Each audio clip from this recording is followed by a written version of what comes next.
remarque et enfin à monsieur Mogo. J'ai dit enfin à monsieur parce que je demande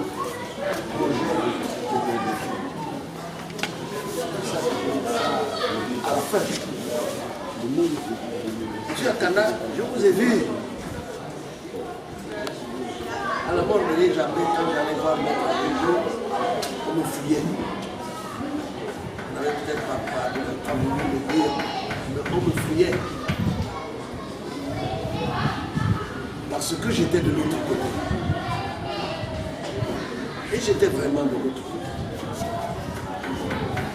Parce que, à cette époque-là, quand les choses sont arrivées, je me suis dit, j'ai accepté d'aller avec le père Bongo. J'ai peut-être commis une erreur, mais il faut que je l'assume jusqu'au bout. Et quand j'étais chez moi le soir, j'attendais qu'on vienne me tuer. Et je disais, qui va venir me tuer? Est-ce que ce sont mes frères, c'est-à-dire toi, ou ce sont les autres? Parce que les autres disaient, oh, il est avec ses frères la nuit, et la journée, il est avec nous. C'est-à-dire que j'étais soupçonné de tous les côtés. Donc, j'attendais que... Je dis, bon, il faut assumer. Il ne faut pas faire des zigzags. Si vous êtes trompé, ben, assumez vos erreurs jusqu'au bout. C'est comme ça. Vous m'avez traité de tous les noms. J'ai dit, vous, chez moi, à Omboué, on m'insultait comme vous ne pouvez pas imaginer. On me maudissait comme vous ne pouvez pas imaginer. Et ma pauvre mère, qui était avec mon frère, je disais quand même à propos de son fils, oh, c'est-à-dire ils sont en train d'insulter mon fils. Voilà le calvaire que j'ai vécu à cette époque. Vous pensiez peut-être pour moi que c'était simple. Ce n'était pas simple. C'était très difficile. Très, très, très difficile. Mais c'est la vie. Alors,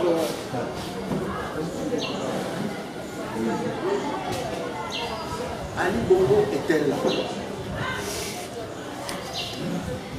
Nous sommes arrivés presque en même temps, en 84.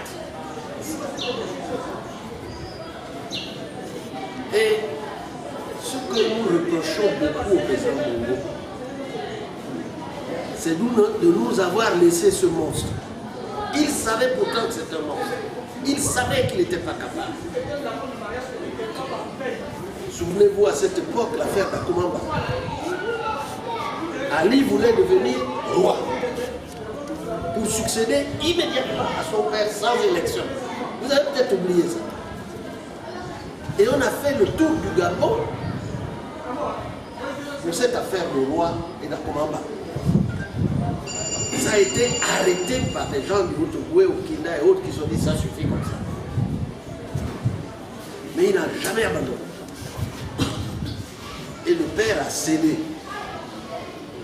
Le père disait à tout le monde, non, non, non, c'est pas lui. Ce n'est pas un royaume. Il disait même, il n'est pas capable. Mais il l'a mis là. Il a mis là en lui confiant l'armée, en lui confiant le parti. C'était réglé. Ceux qui se sont présentés là, c'était réglé. Entre Faustin Boukoudi, les autres, les vice-présidents, Assélé, tout était réglé. Il y en a qui ne le savaient pas, ils se sont présentés naïvement en pensant qu'ils pouvaient être élus. C'était verrouillé. Donc, s'il y a un reproche qu'on peut faire, un reproche que moi je pense qu'on peut faire, c'est surtout celui-là. De nous avoir laissé une calamité. Une calamité. Vous voyez? Est-ce que j'étais capable d'écarter une calamité lorsque tout était verrouillé? Bon, à vous de juger. Peut-être que je n'ai pas fait ce que j'aurais dû faire. Mais je sais très bien qu'il n'y avait rien à faire. Il y a beaucoup qui ont essayé, il n'y a rien à faire. Il y a les gens, les Ngari et tout ça, ils étaient contre, vous le savez. Ils n'ont pas pu. Ils n'ont pas fait. Personne n'a pu, à l'époque, écarter le jeu.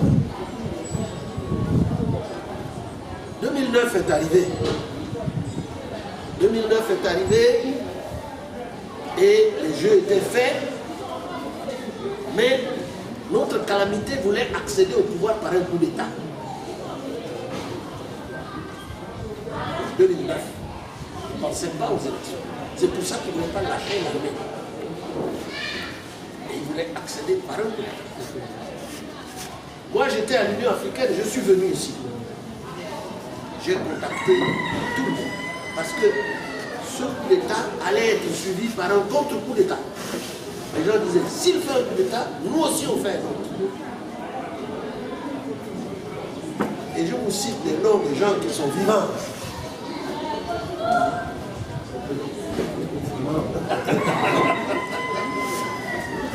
Je suis allé voir d'abord le président de l'Assemblée nationale, Guinzouba Brahma, il est vivant, et Boukoubi Foster, il est vivant. Je suis allé les voir un dimanche pour leur dire ceci. J'apprends qu'il y a un coup d'État en préparation. Je vais vous dire que je suis président de l'Union africaine, je vais le faire échouer. Je vais le faire échouer comme nous avons fait échouer tous les coups d'État.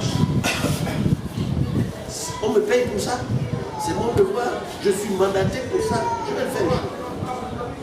N'obligez pas votre compatriote à se dresser devant vous. Abandonnez cette idée. Cherchez autre chose. Ils m'ont écouté religieusement. Je pense qu'ils ont fait leur travail. Aller rapporter en haut. Et puis je suis allé voir Liboto. Je suis allé voir Mamoudou. Je suis allé voir Gary. Je suis allé voir un certain nombre pour leur dire, j'apprends qu'il y a un contre-coup d'État. Coup d'État ou contre-coup d'État, moi je vous fais chaud. C'est vérifiable, je ne vous cite pas les gens qui n'existent pas. Vous pouvez vérifier, vous même poser la question. Donc, à ce moment-là, je crois que j'ai évité le pire. Mais, je ne sais pas si j'ai eu tort, parce que si ça s'était passé comme ça, ce bilan ne serait plus là. Bon. Je peux vous relater tout ce qui est venu après, mais c'est peut-être un peu long. Parce que la question m'est posée, je réponds. Quand j'étais à l'Union africaine, qu'est-ce que vous avez fait pour les événements de Port-Gentil, pour ceci, pour cela? Moi, j'ai désigné Moustapha Niasse, le président actuel de l'Assemblée nationale du Sénégal, après les tueries de Port-Gentil, de venir ici régler le problème. Entre les deux partis, l'opposition et le pouvoir. Votre sœur Gonjou. Votre sœur Gonjou. Qui est là, elle est vivante. Laure Gonjou a pris les devants pour dire qu'il n'y a pas de crise au Gabon. Ping s'est avancé, nous refusons ça. Il est allé voir Biobemba, ils ont convaincu Ali pour refuser que Moustapha Niasse vienne ici. Je vous cite des gens, des noms, des gens qui existent. Et c'est tombé comme ça. Vérifiez. Vérifiez. Alors, c'est simplement vous dire que capter quelqu'un qui était programmé et qui était dans les rails probablement depuis son enfance.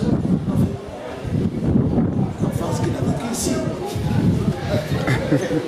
Il est le successeur.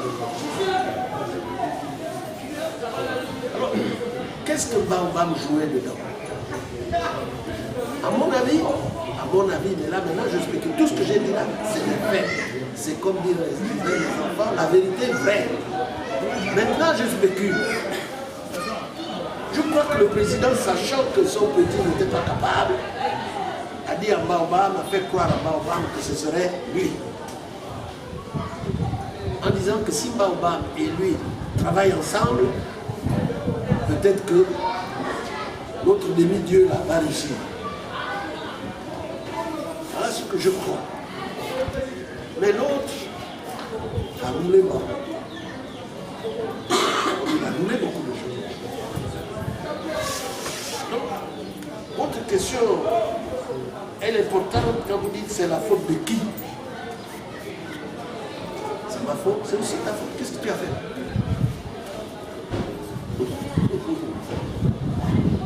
Qu'est-ce que vous avez fait? Moi, je n'ai peut-être rien fait, c'est ma faute, mais c'est de notre faute à tous. Parce que quand un peuple ne veut pas, il n'y a rien à faire, il ne veut pas. Nous avons vu ça en Tunisie, on a vu ça. Quand un peuple ne veut pas, il ne veut pas. Et vous allez marcher sur des carottes, mais il ne veut pas. Pas grand monde. Pas bouger. Moi non plus. Donc, ne revenons pas trop sur le passé, parce que nous portons tous une part de responsabilité. Donc, regardons l'avenir. L'avenir, c'est le comment. Comment nous allons nous débarrasser de cette calamité. Je pense que le comment, c'est d'abord le rassemblement.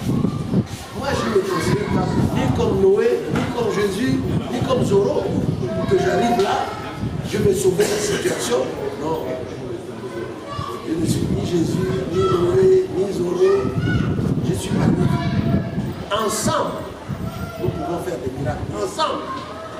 Si vous comptez sur moi pour faire des miracles, pendant que les gens restent à la maison, on a dit à beaucoup de gens ici, dans ce quartier, de ne pas venir assister à cette rencontre. Au Kalimambo est là. Il est avec Ali. Donc, oui, non, c'est vous dire que, d'abord, je vous remercie d'avoir le courage, comme vous l'avez toujours fait, de faire tout ce que vous avez fait. Et je vous rends hommage. Vous avez rempli votre part de responsabilité. Donc quand je dis ça, c'est pas vous que je blâme. Je dis, nous tous, nous avons une part. Mais vous, vous avez rempli plus que nécessaire votre part de responsabilité. Et je vous en félicite. Ce que je n'ai pas été capable de faire, vous l'avez fait. En son temps. Je vous en félicite. Mais même tout seul, vous ne pourriez pas. Il fallait aller plus loin.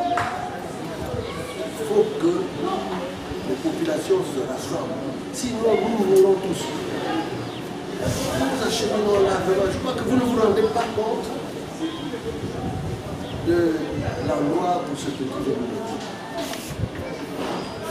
Moi, je dis simplement que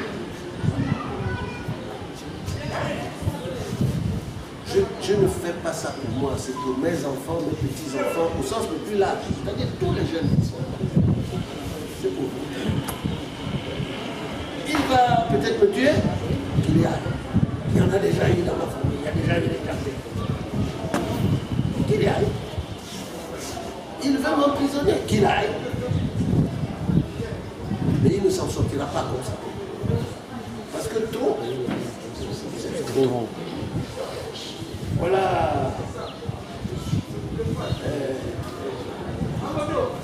Comment faire, c'est pour ça que je t'invite, car je suis son leader. Lui seul, c'est